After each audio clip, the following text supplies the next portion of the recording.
¿Qué tal? Buenas tardes a todos. Gracias por acompañarnos en esta conferencia sobre inteligencia emocional en las relaciones laborales. Gracias a CAMEX por la oportunidad de compartir estas conferencias con ustedes. Solo recordarles que al final de la conferencia vamos a tener unos minutos para sus preguntas, ¿sí?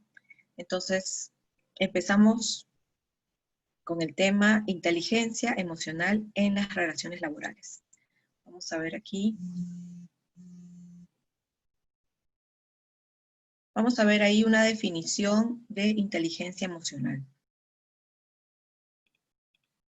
La inteligencia emocional incluye la habilidad para percibir con precisión, valorar y expresar emoción, la habilidad de acceder y o generar sentimientos cuando facilitan pensamientos, la habilidad de comprender la emoción y el conocimiento emocional, y la habilidad para regular las emociones para promover el crecimiento emocional e intelectual. ¿Sí? Esa es una definición que nos va a ayudar para empezar este tema. Ya hemos visto en otras conferencias inteligencia emocional, algunas ideas principales, pero hoy nos vamos a enfocar en las relaciones laborales, cómo la inteligencia emocional, cómo las competencias, hablando de inteligencia emocional, nos van a ayudar en este desarrollo de nuestras relaciones en el trabajo. Y al final vamos a ver que vamos a tener muchos enfoques también hacia el emprendimiento. Entonces espero que esta conferencia les ayude mucho, no solamente en cuanto a información, sino en cuanto a pequeños cambios y ajustes que podemos hacer en nuestra vida cotidiana, que esa es la idea. Bueno, entonces continuamos. Vamos a diferenciar algunos conceptos importantes, ¿sí? En esta conferencia y en otras sobre este tema se tocan muchos conceptos que pueden ser considerados como iguales, pero en realidad tenemos que distinguirlos, diferenciarlos y sobre todo notar que cada uno dentro de sí también tiene otros conceptos e ideas también importantes en todo lo que involucra inteligencia emocional. Entonces empezamos con las emociones. Podemos decir que las emociones son impulsos que nos llevan a actuar.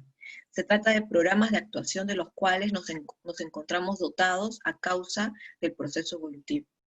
Bajo una perspectiva etimológica, emoción viene del latín emovere, que significa moverse, agitar. Va a ser esta misma raíz latina que nos otorgue también la palabra motivación. Comprobamos ya desde la raíz cómo la emoción se encuentra muy relacionada con la motivación. Las emociones, en muchas ocasiones, no las identificamos de manera pura, es decir, que somos capaces de identificar una única emoción en un momento dado. Pueden llegar a mezclarse, por ejemplo, ¿no?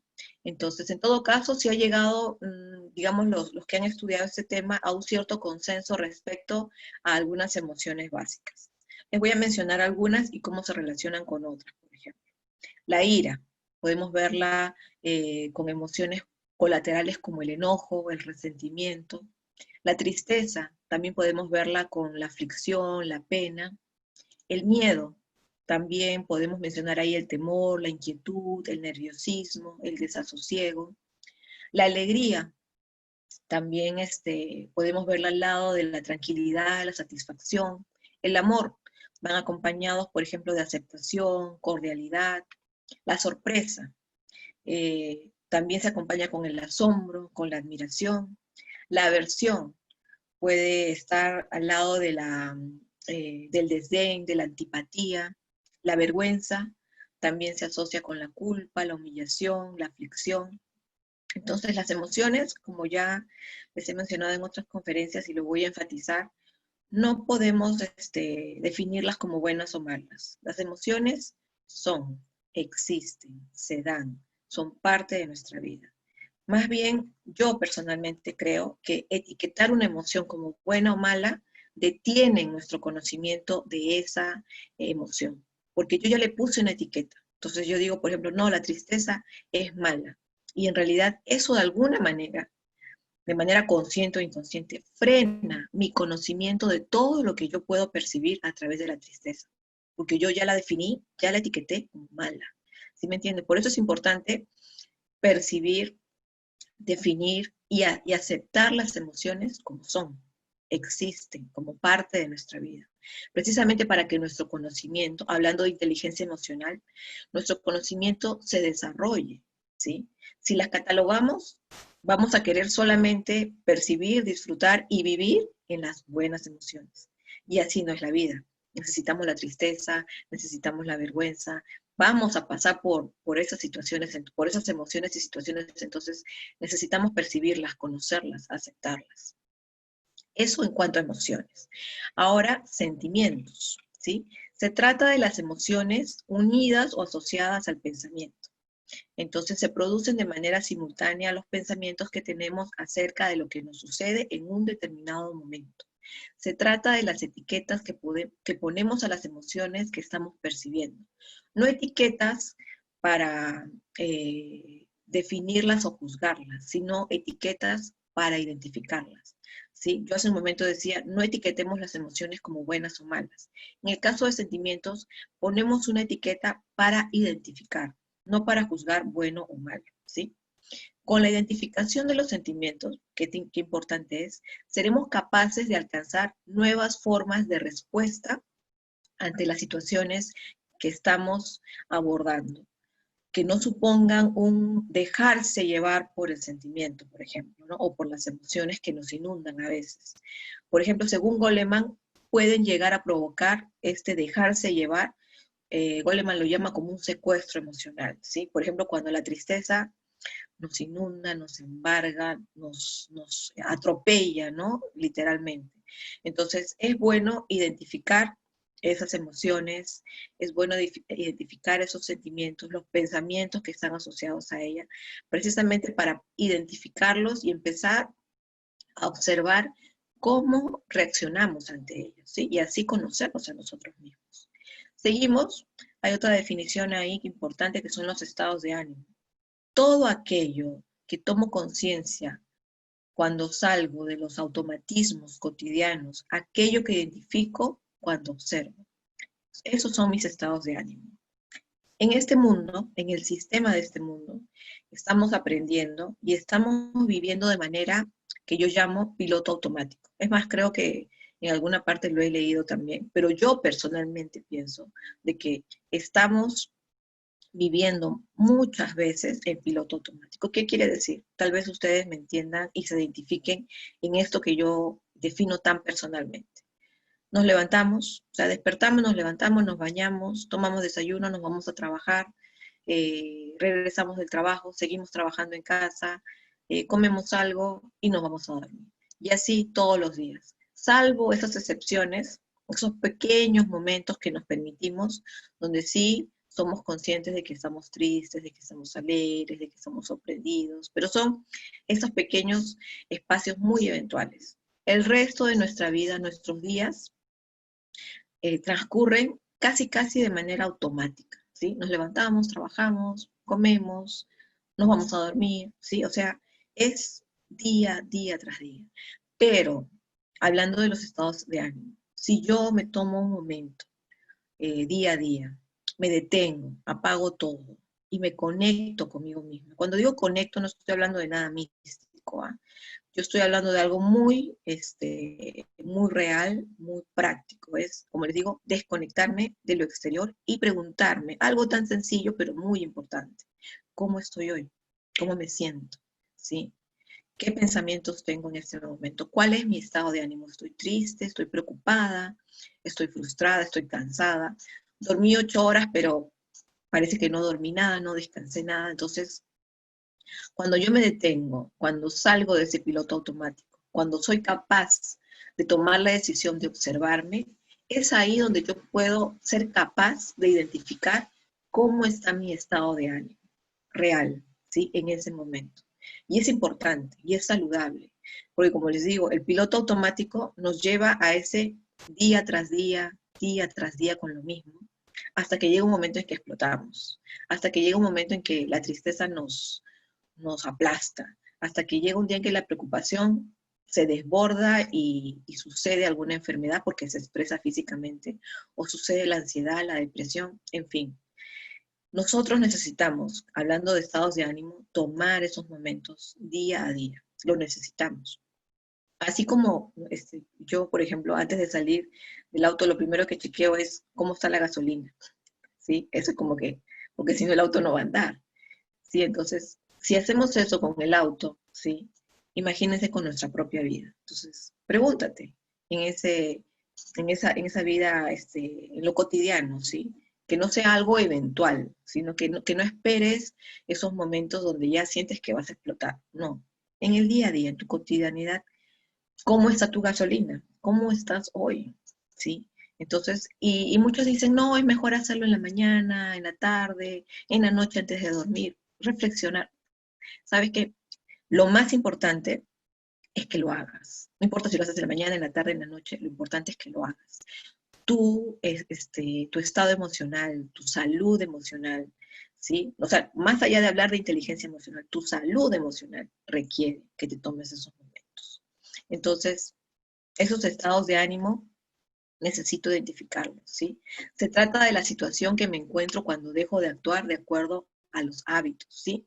Un estado de ánimo es variable, ¿sí? Se puede modificar de acuerdo a los acontecimientos que van sucediendo a lo largo de la jornada cotidiana, ¿sí? O en un plazo establecido. Entonces, los estados de ánimo cambian. Es más, uno conforme va desarrollando, vamos a ver ahora en la conferencia, va desarrollando esta inteligencia, las competencias, uno puede llegar a controlar y manejar sus estados de ánimo, no dejarse llevar por la tristeza, no dejarse llevar por la ira, ¿sí? Entonces, primero es importante identificarlos para luego aprender a poder, eh,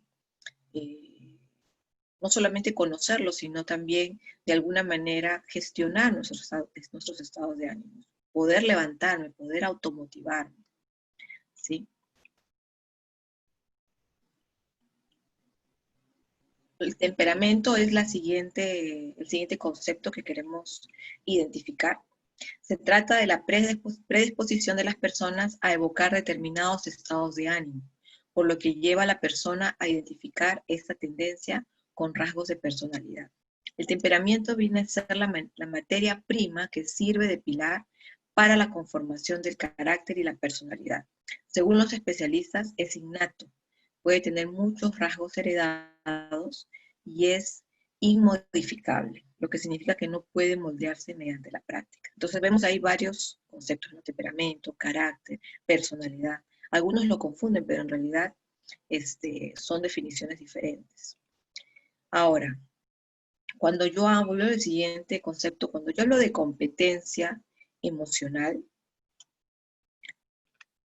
se entiende como el conjunto de hábitos que llevan a un desempeño profesional superior o más eficaz. O dicho en términos económicos, se trata de una habilidad que aumenta el valor económico que una persona realiza en su esfuerzo productivo.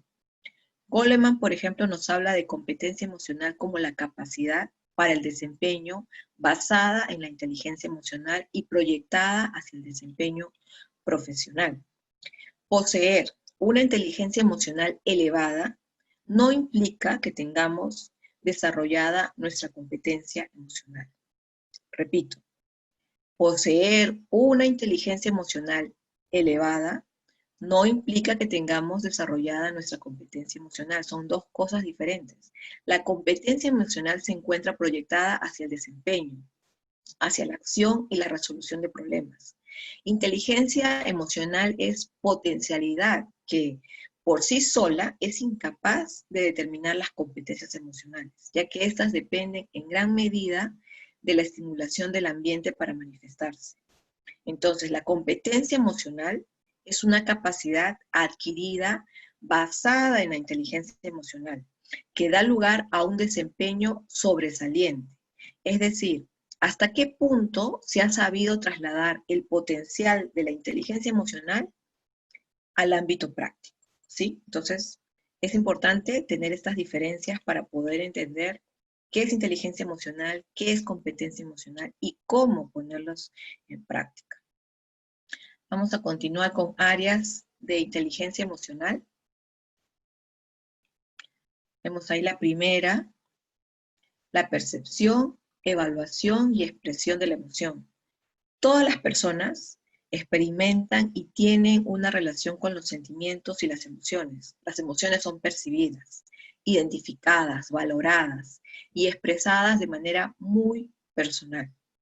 El entorno en el que se encuentra una persona envía y se comunica con esta mediante mensajes emocionales. La aptitud es la capacidad para expresar las emociones adecuadamente y tomar conciencia de ellas, discriminar entre expresiones precisas, honestas y deshonestas, y el significado que tienen. Conocer con exactitud los sentimientos y emociones propias aumentan nuestra comprensión acerca de nuestro entorno, ¿sí? Entonces, si yo estoy apuntando a mejores relaciones personales, a mejores relaciones en el trabajo, obviamente yo tengo que trabajar en esta área, la percepción, la evaluación y la expresión de la emoción, empezando por mí y de ahí hacia los otros. La segunda, la capacidad para transmitir la inteligencia emocional del pensamiento. Las emociones son percibidas por el sistema cognitivo como señales que influencian la cognición. Es decir, las emociones priorizan el pensamiento y dirigen la atención de una persona a la información importante.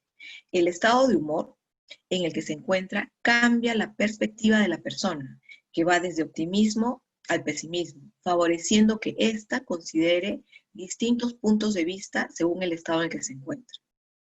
Hay estados emocionales que facilitan otros estados, por ejemplo, el bienestar, o sea, sentirse bien, facilita, por ejemplo, la creatividad. El estado de ánimo positivo, por ejemplo, genera nuevas ideas, nuevas soluciones, nuevas propuestas. Las emociones contienen información valiosa, ¿sí? Que nosotros necesitamos eh, para poder no solamente entender nuestro entorno, sino también para poder, como vimos, ser más creativos, más productivos, ¿sí? Entonces es importante que esa información la podamos percibir, ¿sí? Vamos a ver el siguiente, entendimiento y análisis de las emociones, también conocida como comprensión emocional. Comprender y analizar las emociones empleando el conocimiento emocional. Toda señal emocional en las relaciones interpersonales son comprendidas y percibidas, repercutiendo directamente en la relación. Existe la capacidad para etiquetar emociones, relacionarnos y reconocemos las relaciones entre las palabras y las emociones que suscitan, desde el sentimiento hasta el significado de las emociones y sus implicaciones.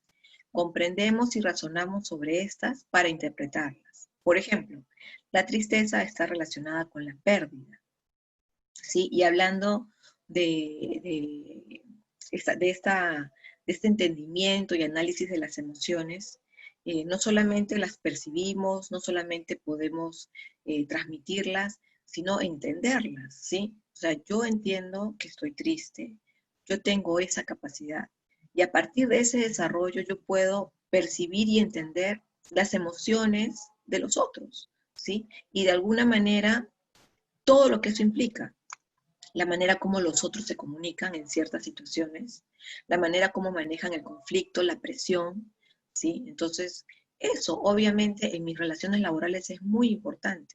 No solamente entender cómo se siente el otro, no solamente poder compartir mis emociones, sino que en esa relación entre el otro y yo pueda tener la suficiente comprensión y entendimiento para analizar todo lo que sucede y lo que implica en nuestra relación, en este caso laboral. La siguiente es la regulación adaptativa de la emoción, también conocida como manejo emocional. Es la regulación reflexiva de las emociones y que promueve el conocimiento emocional e intelectual. Es decir, las emociones contienen información que puede ser de suma importancia si se debe tomar una decisión. Los pensamientos promueven el crecimiento emocional, intelectual y personal para hacer posible la gestión de emociones y sentimientos que surgen a raíz de la vida cotidiana. Es la habilidad para distanciarse de una emoción y la de regular las emociones que tiene uno mismo y que también suceden en otros. Es necesario, por eso, que aprendamos de nuestros sentimientos y utilicemos la información para tomar decisiones. Pero para dominar la aptitud verdaderamente, también se debe poder desconectar una emoción y retomarla posteriormente para mejorarla con más eficacia. Es la capacidad para mitigar o reprimir emociones negativas y a su vez potenciar las positivas, sin reprimir o exagerar la información que nos han transmitido, ¿sí? Cuando yo digo emociones positivas y negativas, las estoy juzgando en el sentido de cómo reaccionamos, ¿sí? Si me paralizan o no me paralizan, ¿sí? Si me ayudan o no me ayudan, ¿sí? Yo tengo que aprender a distinguir eso, ¿sí? No las estoy distinguiendo para menospreciar a una sobre la otra. Entonces, hablando de regulación adaptativa de la emoción, es importante en este manejo emocional que, hablando de nosotros mismos y de nuestras relaciones laborales, que aprendamos a desarrollar esta regulación, ¿sí? De manera personal, para poder ayudar a otros. Porque van a haber situaciones de conflicto, de mucho estrés, ¿sí? En el trabajo, que van a necesitar que por un momento dejemos a un lado ciertas emociones y potenciemos otras, ¿sí? Van a haber momentos en que tú como líder o como encargado de equipo vas a necesitar dejar a un lado estas emociones y motivar a tu equipo, llevar adelante el proyecto. Obviamente, dejar a un lado no quiere decir que olvides estas emociones, sino que aprendas a manejarte emocionalmente, ¿sí? Hay momentos en los que vas a necesitar estar mucho más motivado, mucho más optimista, ¿sí? Mucho más enfocado en tu equipo. Pero eso no quiere decir que te olvides completamente de lo que estás sintiendo y viviendo tú personalmente, ¿sí? Solamente estamos hablando de manejar emocionalmente. Si no estamos hablando de suprimir emociones, ¿no? O que te desconectes de tus emociones. No, porque eso no es saludable. A lo que me refiero es manejar emociones, aprender, y esto es un crecimiento personal, ¿sí? O sea, no le podemos exigir eso a uno más que a otro. En realidad eso es un asunto muy, muy personal y muy individual, que uno va desarrollando a lo largo de la vida. Hay personas que en situaciones de estrés ya se conocen a sí mismas y optan de manera muy inteligente apartarse, tomarse un tiempo. Sí, hay personas, yo el otro día leí un artículo, tomo vacaciones por mi salud emocional, ¿sí?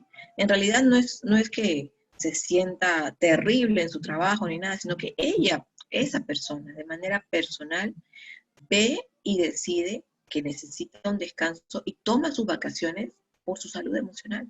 Entonces, yo he leído comentarios negativos y positivos sobre eso. Yo personalmente, si descubro, si veo que realmente yo sí necesito por mi salud emocional hacerlo, no me parece algo, eh, no me parece algo equivocado, más bien me parece algo muy acertado, ¿sí? Si tomamos descanso médico cuando estamos con un dolor de estómago, cuando estamos con la presión alta, cuando estamos enfermos, cuando se trata de emociones, sentimientos, algún estado de ánimo, algún tema personal, ¿por qué no también pedir algún tipo de descanso o gestionar ahí vacaciones? ¿Sí me entienden? O sea, eso en realidad es muy personal. Es una manera en que nosotros nos manejamos emocionalmente, partiendo del hecho que nos estamos cuidando emocionalmente. Nos preocupa y tenemos como prioridad nuestra vida emocional. Eso es importante para nosotros y obviamente va a repercutir en nuestras relaciones laborales. Entonces vamos a hablar ya ahora de competencias emocionales esenciales. Vemos ahí la inteligencia emocional se divide en competencias emocionales personales y competencias emocionales sociales, ¿sí?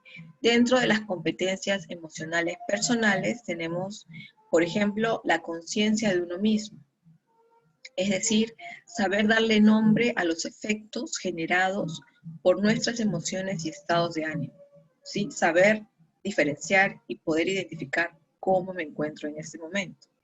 Ahí podemos, dentro de conciencia de uno mismo, podemos encontrar, por ejemplo, la conciencia emocional, saber reconocer mis emociones y los efectos y reacciones que yo tengo a partir de eso.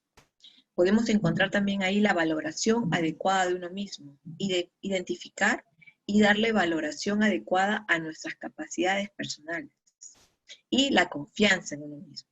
Significa estar seguro de las conclusiones a las que llegamos acerca de nosotros mismos y nuestros recursos. O sea, hablando de conciencia de uno mismo, hablamos de conciencia, hablamos de valoración y hablamos de confianza. Ahora, en autorregulación. En autorregulación se trata de la capacidad de saber gestionar nuestras emociones y estados personales e impulsos. Dentro de autorregulación encontramos también competencias, por ejemplo, la confiabilidad, ¿sí? Que es esa fidelidad a los criterios de sinceridad e integridad respecto a las conclusiones y los análisis que efectuamos sobre nosotros mismos. También tenemos la integridad, asumir los efectos de nuestras actuaciones. Se trata de la responsabilidad que ha de guiarnos dentro de nuestra acción sobre las distintas esferas sociales en las que nos movemos. Íntegro significa completo, ¿sí? Otra es adaptabilidad. Todo esto dentro de autorregulación. Nuestra capacidad para poder adaptarnos al cambio. ¿Cuánta resistencia tenemos al cambio o temor al cambio? ¿Sí? Nuevas formas de acción, nuevas formas de comprensión. Y dentro de autorregulación también está implicada la innovación, ¿sí? Hablando de toda esta creatividad, ¿sí? Que se puede generar en nosotros, también está dentro de la autorregulación. Y dentro de las emociones personales, las competencias emocionales personales, también tenemos la motivación, para terminar. Dentro de la motivación podemos encontrar la motivación por el logro, ¿sí? Los objetivos que vamos alcanzando. Encontramos también el compromiso. ¿Cuánto nos comprometemos precisamente para lograr esas cosas? ¿Sí? ¿Cuánto me comprometo en el proceso? También con la iniciativa, ¿sí? Esto habla de proactividad, pero también habla de que esa iniciativa es también saber aprovechar las oportunidades, saber aprovechar esos momentos en los que se nos presenta la oportunidad. Entonces, ¿tengo o no tengo la iniciativa? Y optimismo, ¿sí? Tiene que ver con la perseverancia en las tareas que yo tengo que ejecutar, ¿sí? Es esa actitud positiva también ante la vida. Ahora, en las competencias emocionales sociales, ¿sí? Encontramos la empatía y las habilidades sociales. Dentro de la empatía, entendemos la empatía como la capacidad de saber comprender, entender y tener conciencia sobre los estados de ánimo, emociones y sentimientos de las otras personas. Entonces, dentro de esa empatía empezamos con la comprensión de los demás. Entonces, yo sé entender los sentimientos de los demás, las emociones, ¿sí? Pero eso me lleva a una orientación, ¿sí?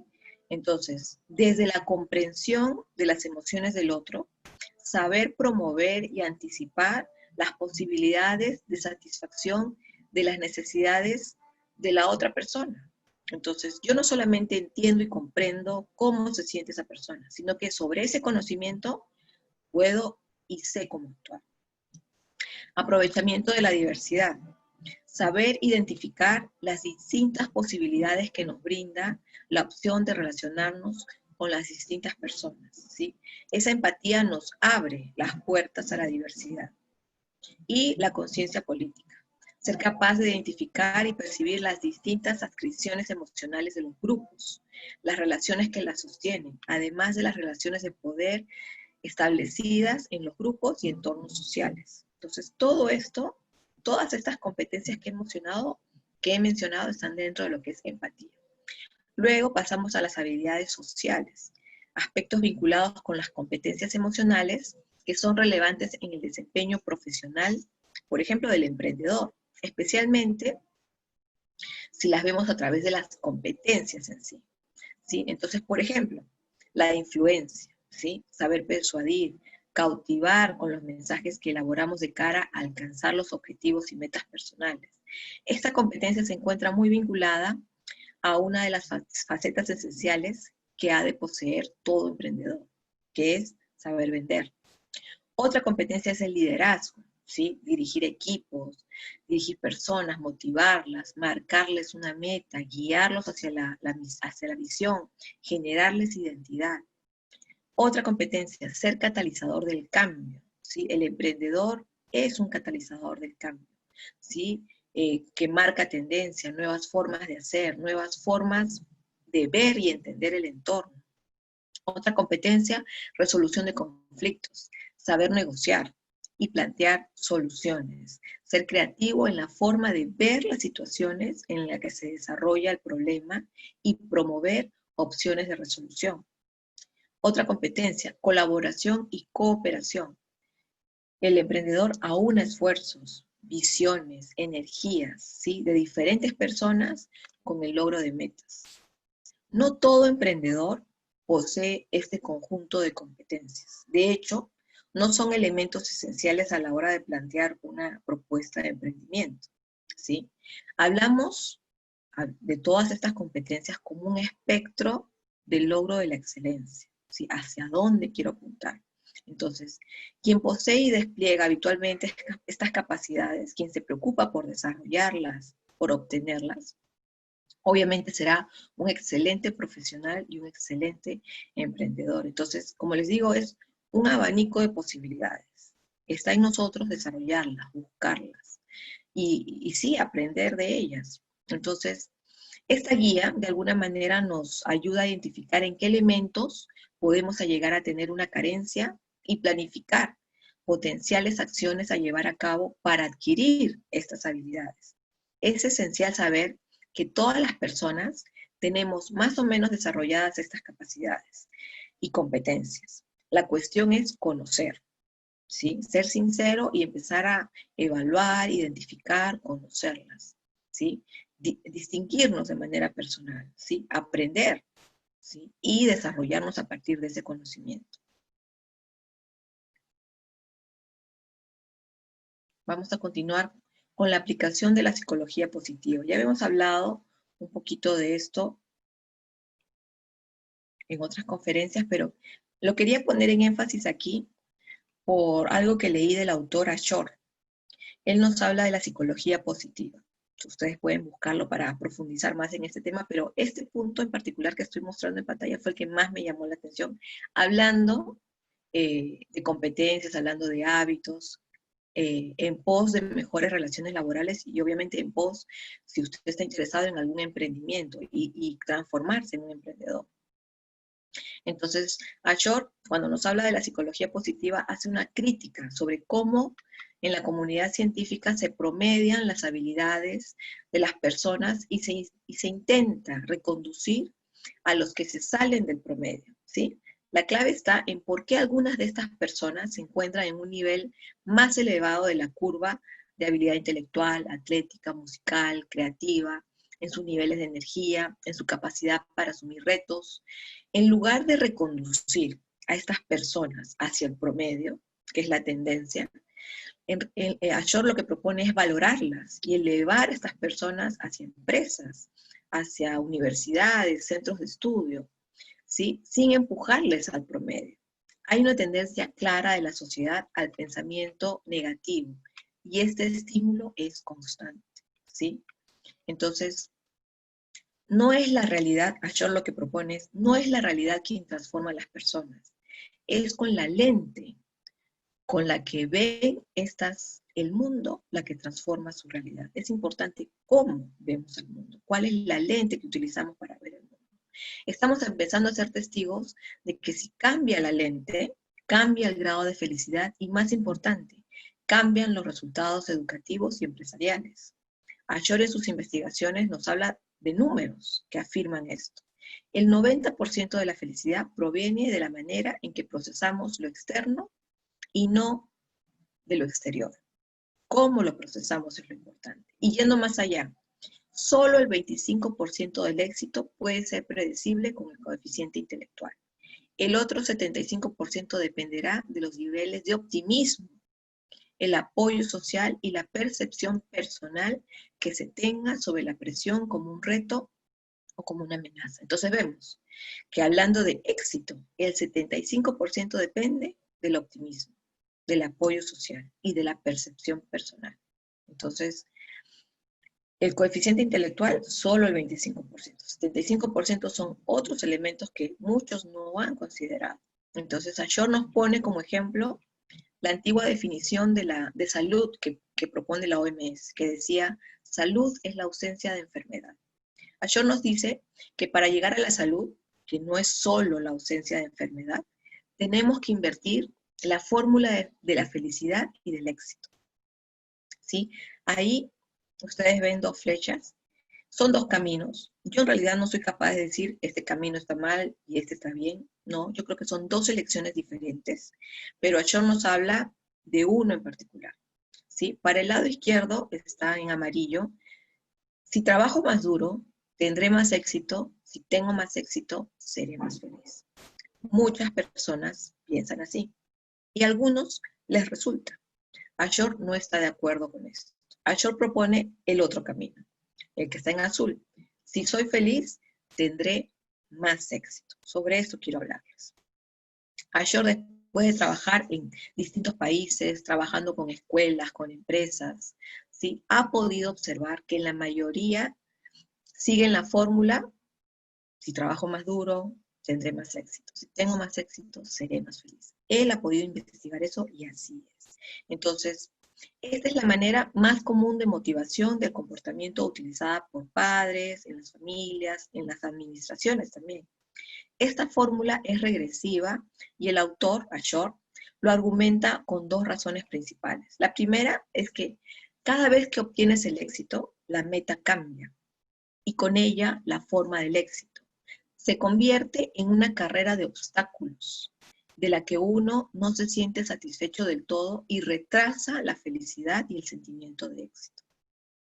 Siempre que se obtiene el éxito, lo que hacemos es empujar la felicidad más allá de nuestro horizonte. La felicidad siempre viene después del éxito y nunca seremos capaces de alcanzar la felicidad porque aplazamos la felicidad y establecemos metas constantemente sin disfrutar las que ya hemos alcanzado. Esto es algo que Ashore ha podido identificar en sus investigaciones. Así piensan muchas personas, así se forman muchas familias y muchas empresas trabajan de esta manera. Trabaja duro, entonces tendrás más éxito. Si tienes más éxito, entonces serás más feliz. Y esta filosofía lo que está haciendo es empujar la felicidad, posponerla, ¿sí? Nuestro cerebro en realidad trabaja de manera diferente, de manera opuesta. Elevar el nivel de optimismo implica que la persona que lo sienta sentirá una ventaja de felicidad. Un cerebro positivo ve elevada su inteligencia, su creatividad, sus niveles de energía y por ende funciona mucho mejor que uno negativo, estresado, ¿sí? O sea, eso en realidad no ayuda a nuestras formas de pensar. Los resultados de la investigación de Ashore vieron no solamente un progreso personal, ¿sí? O sea, su desarrollo personal, sino también vio muchas mejoras a nivel empresarial. Ashore nos da estas cifras en cuanto a pensar de manera positiva. El cerebro positivo es un 31% más productivo que si es negativo. Trabajamos 37% mejor en ventas. Los doctores son 19% más rápidos, más precisos y más correctos en sus diagnósticos si están positivos, que si están negativos o están bajo presión. Un cerebro positivo es capaz de trabajar más duro, más rápido, de una manera más inteligente. Y todo esto se traduce en una necesidad de invertir la fórmula, volvernos positivos. Eso es lo que propone Ashore. En el presente necesitamos volvernos positivos para lograr nuestras metas en el futuro y disfrutar de todo el proceso. Por ejemplo, cuando somos positivos, la dopamina irriga nuestro sistema, haciéndonos más felices y activando el centro de aprendizaje que permite que nos adaptemos al mundo de una forma distinta. ¿Sí? Entonces, ¿cómo aplico esta psicología positiva? ¿Sí? Hay diferentes técnicas, se están estudiando muchísimas muy efectivas.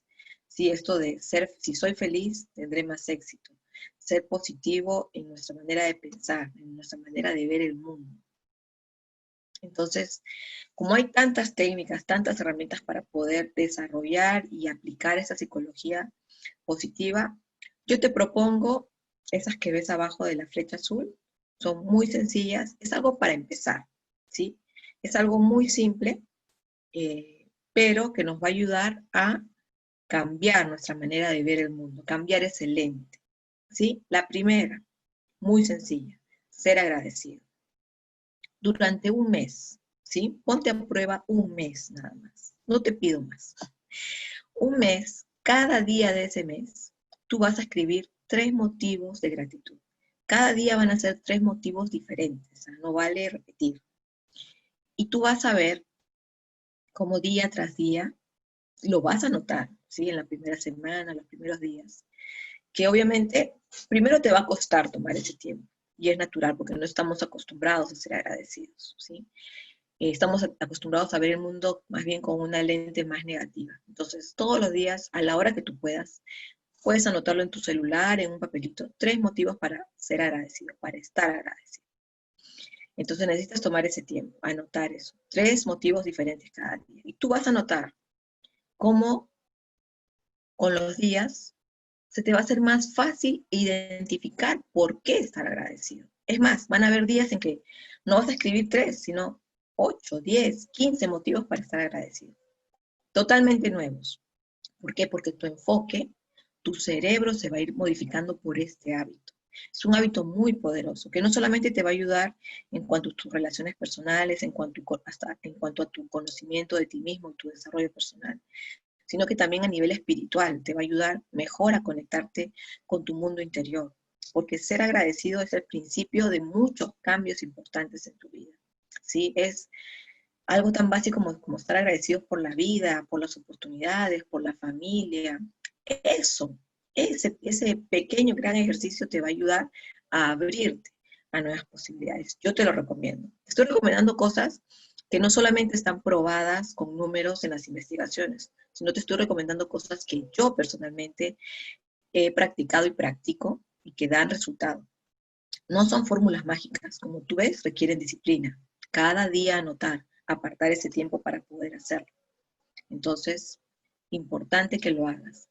El otro consejo que te doy es actos aleatorios de bondad, ¿sí? Eso también te va a ayudar mucho. Igual, te pido un mes, solo un mes, ¿sí? Ayudar a otro, de manera desinteresada, un acto de bondad por día, ¿sí? Hoy, ¿a quién puedo ayudar? Ayudar a cruzar la calle, si por ahí ves a alguien que está pidiendo una dirección, darle la dirección, ayudar a conseguir el lugar, ¿sí? En casa, ¿sí? De pronto no te toca lavar los platos del almuerzo, a quien le toca le dices, no te preocupes, hoy día yo lo hago, ¿sí? Actos aleatorios de bondad, en tu trabajo, en la oficina, en tu casa, en tu barrio, un mes. Y vas a ver también cómo se van a ir modificando modos de pensar de manera natural, ¿sí? De manera progresiva. Recuerda que el comportamiento crea patrones y hábitos. Entonces, el ser agradecido, el tener esta disciplina de anotar motivos para estar agradecido, estos actos aleatorios de bondad, tú vas a ver que estos nuevos patrones, estos nuevos hábitos van a ir modificando no solamente tu comportamiento, van a ir modificando tu manera de ver el mundo, tu manera de pensar, tu manera como el cerebro procesa la vida y lo que ocurre en tu realidad. ¿Sí? Entonces, no solamente estamos hablando de tu desarrollo personal, sino de cómo vas a ver todo tu entorno y cómo te vas a desarrollar en ese entorno. Vamos a continuar aquí con habilidades prácticas en el ámbito laboral. ¿Sí? En el Foro Económico Mundial, en el último que hubo, más de 500 líderes de empresas se cuestionaron cuál es el factor que hace a algunos empleados sean más exitosos que otros. El 78% de los líderes dijo que la personalidad es el factor relevante que diferencia a algunos trabajadores más que por adaptarse a la cultura empresarial. ¿Sí? Entonces, es un porcentaje muy alto. Ellos hablan de la personalidad, pero en realidad muchos de ellos no entienden específicamente qué es la personalidad. Y en realidad ellos se refieren más a estas habilidades prácticas que te estoy mostrando en pantalla, ¿sí? muchas de las habilidades de la inteligencia emocional son, son achacadas a la personalidad de manera errónea, pero son precisamente estas habilidades las que hacen a un trabajador excepcional, que se distinga de otros. Entonces, vemos ahí una lista. En realidad es una lista a manera de ejemplo. Por ejemplo, la gratificación no inmediata. Obviamente hay muchas más habilidades, pero estoy hablando de las más importantes, sobre todo las que consideran los líderes a nivel mundial cuando piensan en cómo se distingue un trabajador excepcional, ¿sí? Un líder, ¿cómo lo distinguen? La gratificación no inmediata. Por ejemplo, las personas inteligentes emocionalmente en una entrevista de trabajo no se sienten intimidadas por retos inesperados o por no percibir la gratificación o reconocimiento de manera inmediata.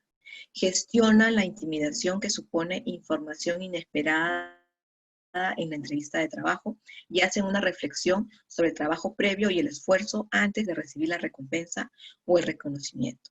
Entonces, esta es una habilidad de aquellas personas excepcionales, ¿sí? Que la gratificación no tiene que ser inmediata, no se sienten intimidados por esto. Toleran el conflicto. Obviamente el conflicto va a existir, eso es una realidad, pero toleran el conflicto. Es más, utilizan el conflicto para mayor desarrollo, para una oportunidad de mejora. Se mantienen enfocados, ¿sí? Esta habilidad es muy importante porque obviamente en la vida vamos a tener diferentes situaciones, diferentes cosas por las que vamos a pasar, pero es necesario que nos podamos mantener enfocados, ¿sí? En esas situaciones tan difíciles. Son valientes, pero con sentido común, ¿sí? No temen arriesgarse, se lanzan a la piscina, pero obviamente, ¿no? No se lanzan a la piscina cuando la piscina tiene agua, o sea, hablamos de sentido común. Tienen control sobre su ego, ¿sí? Es otra habilidad muy importante cuando hablamos también en el ámbito laboral, porque muchas veces el ego es el que nos distancia de las personas.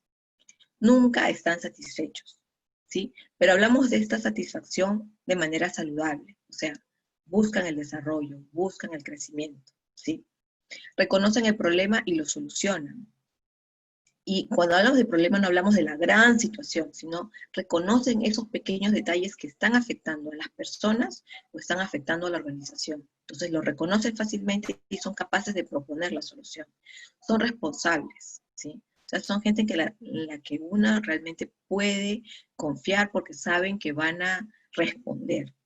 Son personas comercializables, ¿sí? Me gustó este término porque se refiere a que esa persona realmente es parte de la organización y sobre todo que va a poder dar cara por la organización o por el equipo, ¿sí? Es como que esta persona realmente saben vender la idea, saben venderse ellos, sus habilidades, sus capacidades, entonces saben venderse, saben vender el equipo, saben vender su idea, ¿sí?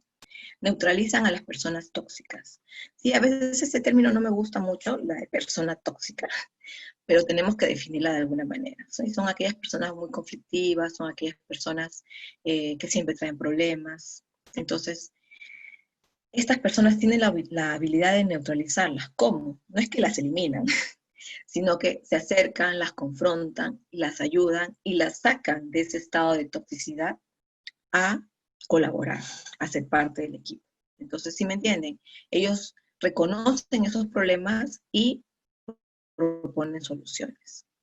Entonces, todas estas habilidades que nos permiten, nos vamos a la lista del lado derecho, nos permite aumentar nuestro rendimiento cuando formamos parte de una organización. Nuestro rendimiento crece muchísimo. Es una herramienta de comprensión de la productividad laboral de los trabajadores. Aumenta el éxito de las empresas. Es necesaria para llevar a cabo un buen liderazgo de equipo y se utiliza también para prevenir los desastres corporativos. Entonces, estamos hablando de toda una lista de prácticas, listas prácticas en el ámbito laboral y más aún en estos tiempos donde se necesita tener todas estas habilidades desarrolladas, ¿sí? No solamente para desarrollarnos, para crecer, sino precisamente por el tema de la pandemia y cómo los cambios se están generando, necesitamos estas habilidades tan prácticas.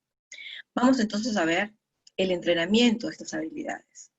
De pronto tú estás viendo esta lista y dices, ok, yo me mantengo enfocado, pero no tolero mucho el conflicto. Yo soy responsable, pero no tengo mucho control de mi ego. Entonces, tengo que ser sincero y empezar a analizar cuáles tengo desarrolladas, cuáles no, y cómo empezar a trabajarlas. Aquí te mando una secuencia muy práctica de cómo entrenar estas habilidades. Primero, analizar. Tienes que ser muy sincero y analizar cuál es tu situación actual. Como te digo, ver la lista y decir, ok, ¿dónde estoy y cómo puedo crecer? Entonces, analizar tu situación en este momento. La segunda, crear. Ya te he dado dos ideas acerca de cómo crear hábitos que te ayuden a cambiar tu manera de ver la vida, ¿sí? Ser agradecido y tener actos aleatorios de bondad. Crear este tipo de cambios, de hábitos en nuestras vidas, requieren disciplina, requieren compromiso, pero necesitas crear todo esto nuevo para nuevas maneras de pensar, para nuevas maneras de ver la vida, para nuevas formas de emprender, ¿sí? Si tú quieres cambiar el mundo, necesitas empezar por ti. Y esos cambios son pequeños, empiezan con pequeños pasos, ¿sí? Poner orden en tu vida, ¿sí? En tus cosas, en tus finanzas, ¿sí? Necesitas empezar a crear cosas en tu vida. Y yo te recomiendo dos, que ya te las dije. Ser agradecido y actos aleatorios de bondad. Parece muy sencillo, pero tú vas a ver, te pedí un mes, y en un mes vas a ver que en realidad empezar es lo más difícil. Luego tú vas a ver que tu propio comportamiento va a cambiar y tu propia forma de ver la vida va a cambiar. El tercer paso de entrenamiento es confrontar. Una vez que tú vas creando estos nuevos hábitos, estas nuevas formas de pensar, nuevas formas de ver la vida, tú vas a ser confrontado con tu propia realidad. Y vas a tener que confrontar la situación y vas a tener que proponerte cambios a ti mismo, ¿sí? Porque tú tienes una situación actual, estás haciendo pequeños cambios y tú vas a ver que estos pequeños cambios te van a llevar a una confrontación personal. Y tú decides avanzar, quedarte o retroceder. Así de sencillo. El cuarto paso es cambiar, ¿sí? Yo te propongo el cambio, ¿sí? Que no te quedes donde estás, que no retrocedas, sino que optes por el cambio, la transformación, la evolución, ¿sí? El desarrollo de tu persona, de tus emociones, de tu bienestar personal y a través de eso el bienestar de tu emprendimiento, el crecimiento de tu emprendimiento o tu organización. El cambio siempre es el camino, ¿sí? Muchas veces nuestra resistencia al cambio es el síntoma de otros problemas asociados. Entonces, por eso es importante que nuevamente vuelvas a analizar, nuevamente a creer. Es cíclico. Este entrenamiento es cíclico, porque continuamente, si decides cambiar, continuamente te vas a exponer a nuevos cambios. Continuamos aquí con el miedo y sus niveles, porque cuando nos enfrentamos al cambio, van a existir miedos en diferentes niveles. Entonces, aquí es importante conocer a qué nos enfrentamos. El primer nivel del miedo, ¿sí? Una primera, digamos, en el primer nivel distinguimos dos categorías. Una está referida a aquellos miedos sobre hechos que se van a dar, que suceden, como la muerte, el envejecimiento, cuando se van los hijos de la casa. Una segunda subcategoría se trata de los miedos que para su superación requieren de la acción, ¿sí? O sea, el hacer cosas. Entonces, dentro de este primer nivel, por ejemplo, podemos ver miedo a volver a estudiar, como les digo, la muerte, el envejecimiento, la toma de decisiones, cambio de profesión, emprender, usar ¿cómo se llama? Hablar en público, ¿sí? Cometer algún error, ¿sí? Entonces, en este primer nivel. En el segundo nivel, por ejemplo, se encuentran, esto está relacionado con la integridad del yo, ¿sí? De la persona, de lo que somos, ¿sí? Nos habla del rechazo, por ejemplo, el éxito, el fracaso, la vulnerabilidad, sentirse engañado, la impotencia, la desaprobación, la pérdida de imagen. Todo esto en el segundo nivel. El tercer nivel se identifican con el miedo al miedo, como la imposibilidad de afrontar el miedo en sí mismo, causa una parálisis de la acción, un bloqueo. El miedo a emprender tiene distintos niveles. Como podemos concluir, estos niveles, claro, abarcan diferentes aspectos de nuestra vida, pero son concretos, son reales. Entonces, son parte de nuestra vida, las vamos a experimentar, entonces es bueno que conozcamos estos niveles, pero también es importante cómo enfrento el miedo, ¿sí? Hay diferentes maneras de enfrentar el miedo. Yo quiero proponerles aquí el miedo a emprender en específico, ¿sí? Me voy a enfocar en esto, ¿sí? Es importante, como les decía, reconocer de dónde parte este miedo a emprender, ¿sí? En el punto anterior estábamos viendo, se los muestro, en qué nivel se encuentra mi temor, ¿sí? Es acerca de mí mismo, de lo que tengo que hacer, ¿sí? Es el miedo al miedo.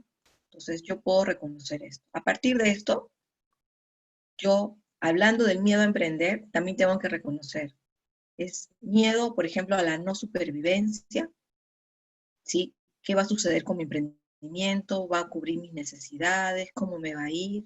Miedo al fracaso, ¿sí? O sea, de mi reputación, qué van a decir de mí, si no voy a tener éxito. Miedo al cambio, ¿sí? La resistencia al cambio. O sea, tengo que empezar a reconocer que el miedo a emprender puede tener también estas facetas para poder ubicar y distinguir de dónde proviene ese miedo. De acuerdo con eso, ¿cómo enfrentamos el miedo a emprender? Hay muchas maneras. Y mira, yo te recomiendo, si necesitas ayuda profesional, busca ayuda profesional, porque en algunos casos sí es necesario. Pero hablando de algo básico, ¿cómo enfrentamos el miedo a emprender? Primero distingue entre riesgo y daño, ¿sí? Una cosa es correr un riesgo y otra cosa es realmente enfrentarte ya a un daño específico. Entonces tú tienes que tener en cuenta de que necesitas ser valiente, necesitas emprender, necesitas aventurarte y correr ciertos riesgos. Obviamente teniendo en cuenta qué daños o qué consecuencias puede haber a partir de esto. Pero distinguir te va a ayudar realmente a saber, ok, a qué te estás enfrentando. Estás tomando un riesgo, pero con sentido común. Segundo paso, responsabilidad versus victimismo. Es importante que nos hagamos responsables de nuestro destino, de los pasos que tomamos. No seamos una víctima más, ¿sí? En nuestra historia. Que tomamos responsabilidad y cuando hablamos de emprender, que seamos capaces de tomar decisiones arriesgadas, ¿sí? De poder saltar a la piscina y tomar las riendas de nuestra vida y arriesgarnos, ¿sí? Es importante también eso, ¿sí? Ser proactivos, tomar la iniciativa, ¿sí? Eso es ser responsable. Y como tercer punto, jamás rendirse, ¿sí? Cuando hablamos de emprendimiento, eso es algo que caracteriza. Te caes, te vuelves a levantar, te caes, te vuelves a levantar y así. Jamás te rindas. Cuando se trata de tu sueño, de tu visión, de lo que quieres lograr en la vida, no te rindas. Bueno, con esto estamos terminando nuestra conferencia. Yo quiero tomar unos minutos para sus preguntas, ¿sí? Para sus consultas.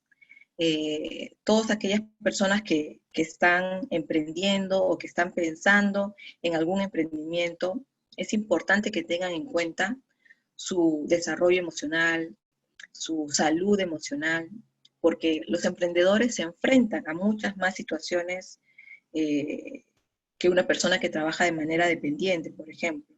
Entonces, tus temores, que los identifiques, que los reconozcas, ¿sí? Que puedas realmente analizar en qué situación te encuentras en este momento. Y sobre todo que seas capaz de desarrollar esa capacidad de no rendirte, ¿sí? De buscar ese sueño, de buscar, sí, eso es esa meta que tanto anhelas, buscarla e ir detrás de ella. Veo que no hay preguntas en el Facebook. Les agradezco a todos que me hayan acompañado en esta conferencia. Espero que la información les haya ayudado, que les ayude. Ahí tienen algunos autores como Short, donde pueden profundizar acerca de este tema. Les agradezco por el día de hoy. Y bueno, nos vemos próximamente en otras conferencias de de CAMEX. Espero verlos pronto. Y bueno, me despido. Que tengan todos ustedes muy buenas tardes. Muchas gracias. Chao, chao.